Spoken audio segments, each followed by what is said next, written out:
TDP senior నేత నరసరావుపేట మాజీ MP Rayapati సాంబశివరావుకు తీవ్ర ఎదురు దెబ్బ తగిలింది. బ్యాంకు మోసానికి సంబంధించిన కేసులో ఎన్ఫోర్స్మెంట్ డైరెక్టరేట్ ఈడీ రాయపాటికి చెందిన 48 కోట్ల విలువైన ఆస్తులు జప్తు చేసింది.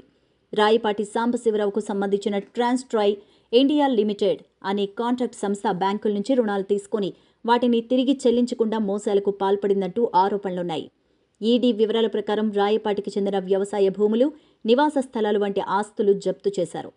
టీఐఎల్ బ్యాంకుల నుంచి రుణంగా తీసుకున్న 85.90 కోట్లను ప్రమోటర్స్, డైరెక్టర్స్ తమ వ్యక్తిగత ఖాతాలకు మళ్లించినట్టు విచారణలో వెల్లడైంది.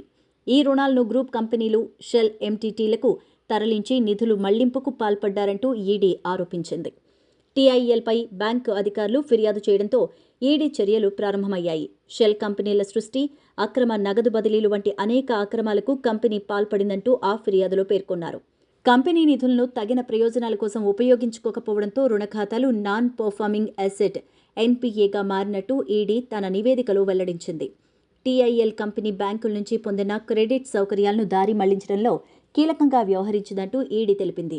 నకిలీ టర్నోవర్ను చూపిస్తూ లెటర్స్ ఆఫ్ క్రెడిట్ ఎల్సీ తీసుకోవడం ద్వారా నిధుల్ని మోసపూరితంగా ఉపయోగించుకున్నట్టు ఈడీ దర్యాప్తులో తేలింది. వర్కింగ్ క్యాపిటల్ పరిమితులపై వడ్డీ చెల్లించకపోవడం, బ్యాంకు కన్సార్టియం మార్గాలను ఫాలో కాకపోవడం వల్ల ఈ రుణ ఖాతాలు మరింత చతికిలబడ్డాయి. ఈడీ జప్తు చర్యలతో రాయపాటి సాంబశివరావు కుటుంబానికి పెద్ద ఎదురు దెబ్బ తగిలింది. బ్యాంకు రుణాల మోసాలు, నిధులు దారి మళ్లింపు వంటి కేసుల్లో మరింత తీవ్రమైన దర్యాప్తు కొనసాగనుంది. ఈ చర్యలు దేశవ్యాప్తంగా రాజకీయ వర్గాల్లో చర్చనీయాంశంగా మారాయి.